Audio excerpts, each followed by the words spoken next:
पुढेही अत्यंत एक महत्त्वाची अपडेट येते या प्रकरणातली।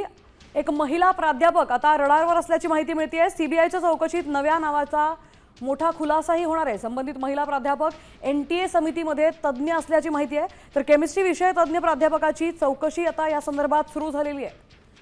नीट पेपर फुटी प्रकरणी आणखी एक महिला प्रोफेसर आता रडारवर आलेली आहे। सीबीआयच्या चौकशीत आता आणखी मोठे खुलासे होण्याची शक्यता आहे। ही महिला कोण असा प्रश्न आता उपस्थित होतोय। तिचं नावही काही चौकशीचे पैलू आपल्या समोर आणून ठेवणार आहे।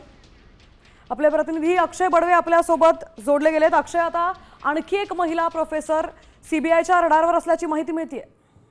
निश्चित आपण पाहू शकतो की सीबीआयच्या तपासाला अत्यंत वेग आलेला आहे, कारण काल रात्री 2 जणांना अटक केल्यानंतर सीबीआयचे चक्र जे आहेत ते आता पुन्हा अटकेच्या दिशेने वाहू लागले आहेत। कारण संबंधित पेपर फुटी प्रकरणात अनेक अटक जे आहेत त्या होताना दिसतात। त्यामुळे पुण्यातल्या आणखी केमिस्ट्री विषयाच्या ज्या तज्ञ आहेत त्यांच्या भोवती देखील सीबीआयची चौकशी जी आहे ती सुरू असल्यामुळे त्यांना देखील लवकरच अटक केली जाणार आहे। त्यांनी देखील मनीषा हवालदारांच्या संपर्कात येऊन काही पेपर फोडल्याची माहिती जी आहे ती तपास यंत्रणांना त्याबद्दलचा संशय, त्यामुळे केमिस्ट्रीच्या या प्राध्यापक जे आहेत त्यांना देखील लवकरच अटक होण्याची शक्यता आहे। नक्कीच अक्षय, धन्यवाद आपण दिलेल्या सविस्तर माहितीबद्दल।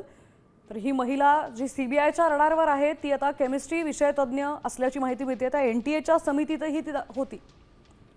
तिचं नाव आता काही दिवसातच आपल्या समोर येणार आहे।